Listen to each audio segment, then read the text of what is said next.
Saludos familia, Dios los bendiga. Qué bueno encontrarnos nuevamente para estudiar la palabra de Dios, siguiendo pues la línea de estudio de este trimestre, basados en un libro muy importante, primero las Sagradas Escrituras, la Biblia, la palabra de Dios, y también teniendo como libro de apoyo El Gran Conflicto o El Conflicto de los Siglos, escrito por Elena de White. Es un libro que le recomendamos. ¿Está bien?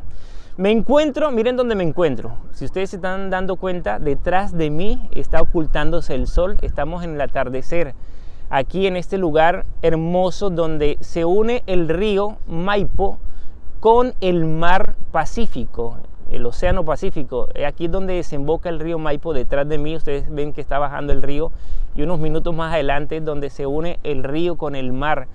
Esto se llama Tejas Verdes, es una comunidad aquí en San Antonio, en la quinta región. Así que cuando quieran visitar Chile, pásense por acá y disfruten de estas maravillas.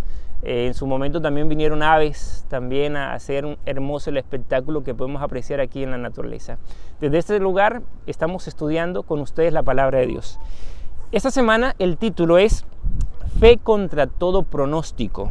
El versículo está en Salmos capítulo 119, versículo 11, que dice: en mi corazón he guardado tus dichos para no pecar contra ti.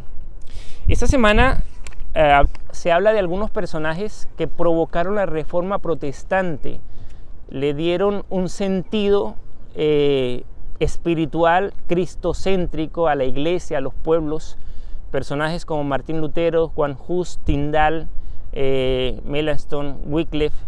Bueno, ya Wycliffe habíamos conversado en las lecciones anteriores. En esta lección nos estaríamos concentrando un poco más sobre lo que fue Martín Lutero, William Tyndale. Recordar también algunas expresiones de John Wycliffe y también John Knox, entre otros personajes que fueron los que Dios utilizó como instrumentos para provocar una reforma en la iglesia. Recuerden que la iglesia católica o el papado estaba predominando durante muchos siglos en una época de oscurantismo, con dogmas, con enseñanzas no bíblicas, sino paganas que cristianizaron. Y se levantan estos hombres, algunos de ellos sacerdotes de la iglesia, que encontraron en este libro, en la Biblia, en la palabra de Dios, su inspiración para conocer el gozo de la salvación, para conocer al personaje más importante, que no era el Papa, sino Jesucristo, el que es, el que era, el que es y el que será, Jesucristo nuestro Señor, y el personaje principal también de este libro maravilloso. Y entonces estos reformadores empezaron a descubrir en la Biblia, la palabra de Dios, hermosas perlas preciosas de esperanza, de gozo, de consuelo, de paz, de tranquilidad, sabiendo de que en Cristo Jesús se puede tener perdón de pecados y esperanza de vida eterna. Esta semana estaremos viendo algunos apartes de lo que estos hombres aportaron a lo que hoy en día podemos disfrutar, que es la libertad de conciencia y pertenecer a una iglesia donde tenemos la Biblia como nuestro fundamento de fe. No las enseñanzas de un grupo de personas o de una persona en particular, sino de este libro que fue inspirado por Dios y escrito por hombres, sí, pero inspirado por Dios a través del Espíritu Santo. Muy bien. Iniciando la lección nos habla de, esto es interesante lo que les voy a compartir con ustedes. Por aquí dice que un psicólogo estadounidense, Phyllis Cushman, habla de quienes viven sin propósito. Sus creencias son superficiales, pocas cosas les importan y no tienen nada por lo que merezca la pena morir o vivir. A diferencia de los reformadores, ellos tuvieron un propósito de vida que inclusive dieron su vida por ese propósito. Algunos de ellos murieron. Se me viene a la mente el personaje, uno de los reformadores, como fue Juan Hus, que fue quemado vivo en la hoguera porque no se quiso retratar de lo que él creía basado en la palabra de Dios. La iglesia, a través de la Inquisición, lo cuestionó, lo juzgó y lo condenó a la muerte. Y el día en que lo estaban quemando, que le pusieron leña en sus pies y le encendieron fuego a esa leña para consumirlo vivo, él estaba cantando, en sus últimos minutos de vida, estaba cantando himnos, dándole gloria y reconocimiento al Cordero inmolado, a Cristo Jesús. Uno de los testimonios poderosos, y aquí es donde precisamente se nos da esta enseñanza de que esos hombres tuvieron un propósito en la vida, que incluso dieron su vida por ese propósito.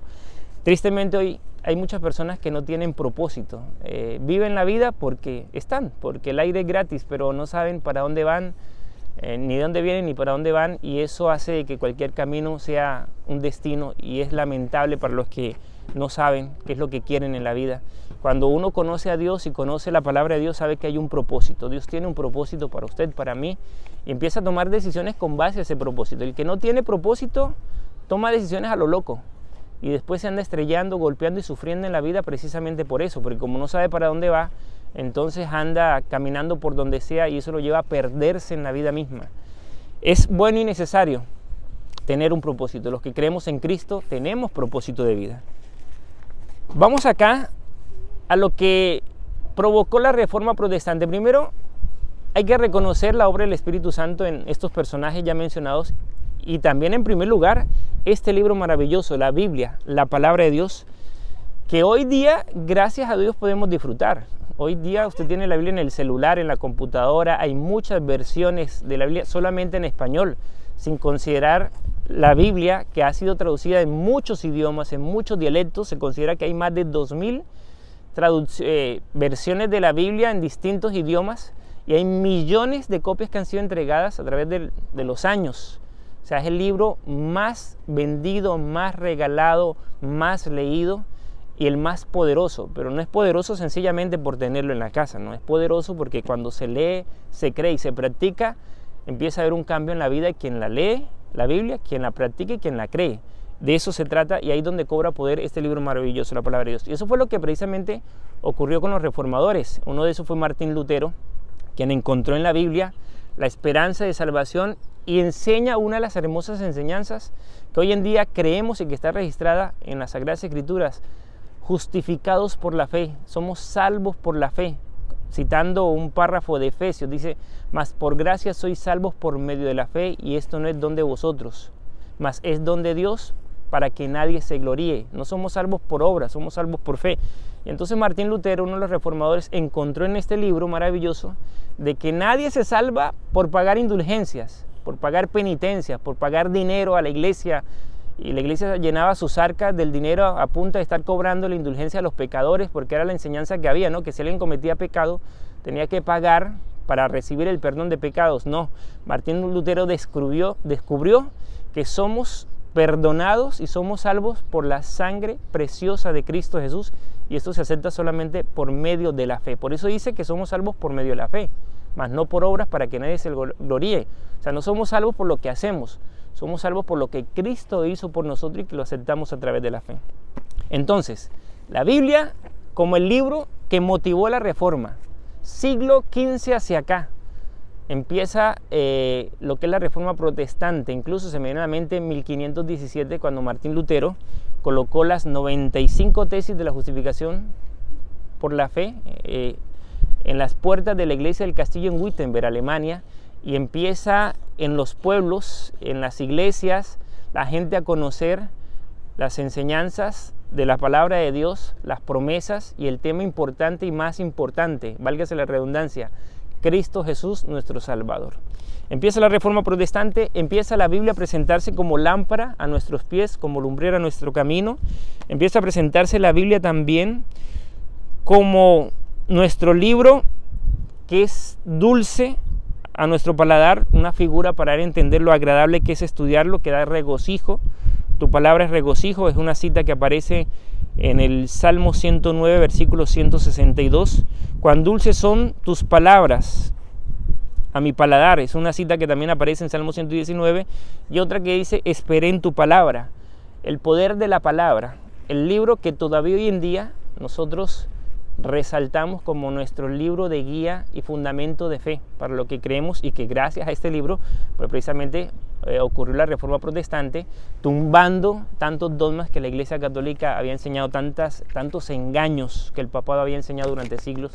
Hoy en día hay gente que cree en eso, pero porque quiere, porque también tiene la oportunidad de conocer la verdad. Aquí dice: santifícalos en tu palabra es verdad. Jesucristo es el camino, la verdad, y este libro, que es la palabra, habla de Jesucristo, que es la verdad. Estamos también, aparte de esto, la obra del Espíritu Santo, obviamente. No solamente este libro el componente textual y el componente humano, o sea, la Biblia y los reformadores, sino también el componente sobrenatural que es la obra del Espíritu Santo en la vida de reformadores cuando estudiaban la Biblia. De hecho, se habla de que Martín Lutero pasaba días, noches orando y estudiando la palabra de Dios y buscándola, y predicaba con poder y autoridad a la iglesia sobre lo que estaba escrito, y el mensaje principal era Cristo Jesús, que es lo que él encontró escrito en este libro maravilloso. Hay que acreditarle precisamente al poder del Espíritu Santo lo que hace. Voy a leer estos pasajes que está, y no solo lo que hizo el Espíritu Santo con los reformadores, sino lo que hace hoy en día con los predicadores, con lo que dan estudios bíblicos, con los instructores. Voy a leer acá Juan capítulo 14, versículo 26. Juan 14, 26 dice: mas el Consolador, el Espíritu Santo, a quien el Padre enviará en mi nombre, Él os enseñará todas las cosas y os recordará todo lo que yo os he dicho. Miren lo que hace el Espíritu Santo, dice, es el que el Padre envía para enseñar y para recordar las enseñanzas de Cristo Jesús. Este texto es importante, ¿no? Para darle los créditos a quien merece los créditos, al Espíritu Santo, en la obra de los que estudian y enseñan la palabra de Dios. ¿Está bien? Muy bien, vamos entonces acá. Voy a resaltar este párrafo aquí donde habla de William Tyndale. Los reformadores se enfrentaron a pruebas similares, no obstante, por fe, permanecieron fieles a la palabra de Dios. Cuando habla de pruebas similares, pues hay se remite a la experiencia de los apóstoles que pasaron pruebas también en el libro de los Hechos por estar predicando la palabra de Dios. Dice acá: un ejemplo de valentía frente a probabilidades aparentemente abrumadoras es William Tyndale. El mayor deseo de Tyndale era dar a Inglaterra una traducción exacta y legible de la Biblia.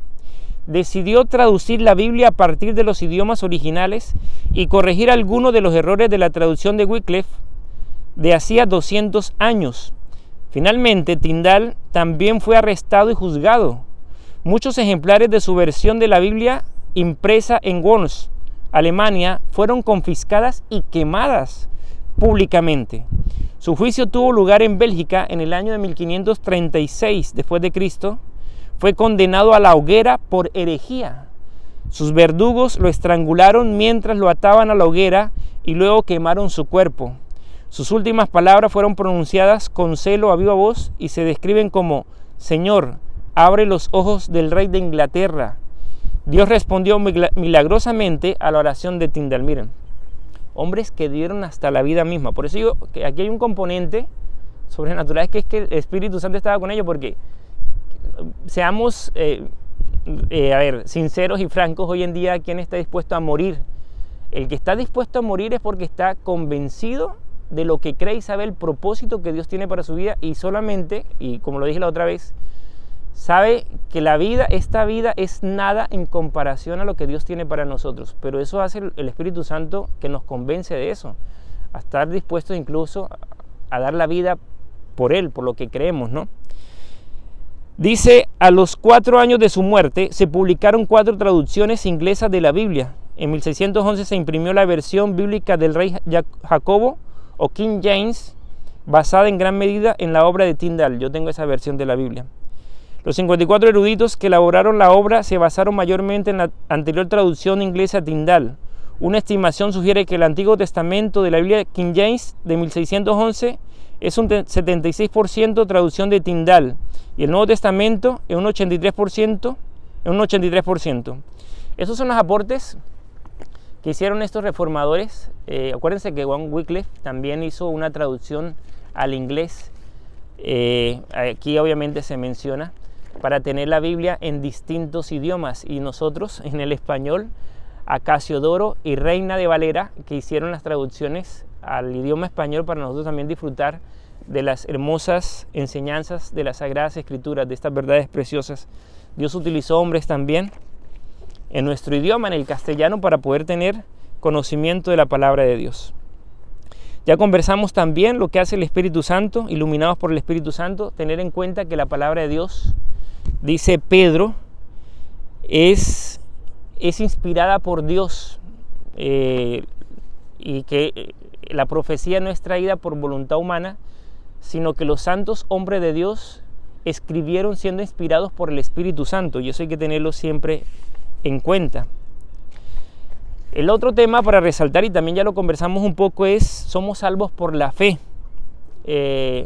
Nadie se salva por obras, somos salvos por la fe. Pero aquí hay que tener mucho cuidado, irnos a los extremos. Los extremos es al legalismo, haciendo un marcado énfasis en las obras, o a la gracia barata, haciendo una mala interpretación y mala aplicación de la gracia. Y eso suele ocurrir en muchas personas, o en algunos grupos se van al extremo del legalismo o al extremo de la gracia barata, y eso es lo que a Satanás le gusta. Por eso hay un consejo bíblico de parte de Dios que dice ni a la derecha ni a la izquierda, o sea, mantengámonos en el camino, en la posición equilibrada. Entonces, a veces, como somos salvos por gracia, algunos grupos cristianos enseñan de que no necesitamos ser obedientes a la ley, a los mandamientos de Dios. Va a haber un estudio en este mismo canal que esté pendiente, donde vamos a explicar precisamente con la Biblia esa enseñanza clara. Somos salvos por la fe, pero precisamente porque somos salvos por la fe nos lleva a una obediencia a los mandamientos de Dios por amor. Eso lo dice las Sagradas Escrituras. Y es la forma en como nosotros los discípulos nos identificamos que somos seguidores de Cristo Jesús en el amor. Entonces, Martín Lutero fue el que empezó a predicar este tema de la justificación por la fe. Somos salvos por la fe en Cristo Jesús. No somos salvos por las obras. Y esto fue un mensaje importante y poderoso. Retumbó en muchas iglesias en aquel entonces, y obviamente a la iglesia no le gustó porque se le estaba acabando el negocio, porque ellos cobraban indulgencia por los pecados de la gente.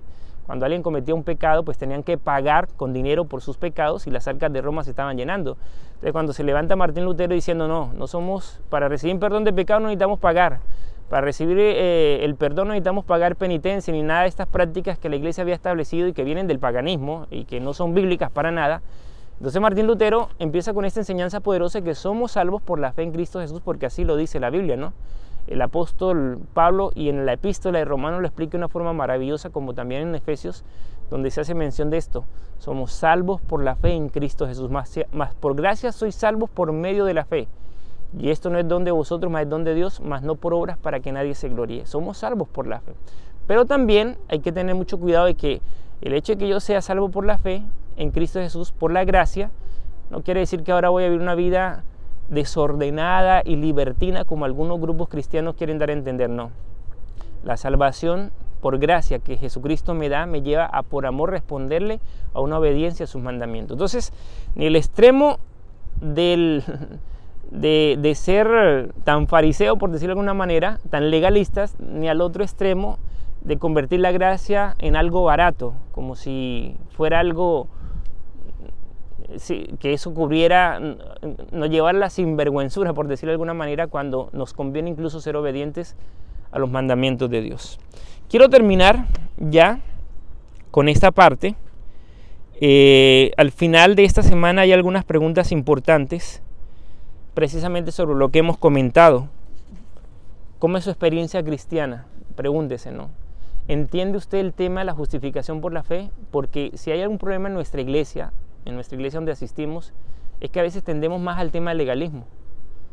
Somos salvos por la fe, y a veces nosotros mandamos al infierno, aunque no existe ahorita en este presente, condenamos a mucha gente por normas que ni siquiera son bíblicas. Nosotros mismos nos las inventamos y condenamos al que la desobedece. Entonces hay que tener claro qué enseña la Biblia y qué exige, ¿verdad?, la palabra de Dios en mí, como uno salvo, como por ser salvo por gracia. ¿Qué quiere de mí en respuesta a esa salvación por gracia, como un manifiesto de amor a Dios, que es la obediencia a sus mandamientos? Familia querida, vamos a dejar hasta aquí. Ya se está oscureciendo, ya está cayendo el sol. Si ustedes comparan a cómo iniciamos el video a cómo estamos terminando aquí desde este lugar maravilloso, en la quinta región, en San Antonio, Tejas Verdes, donde se junta el río Maipo, desemboca en el mar Pacífico, aquí en Chile.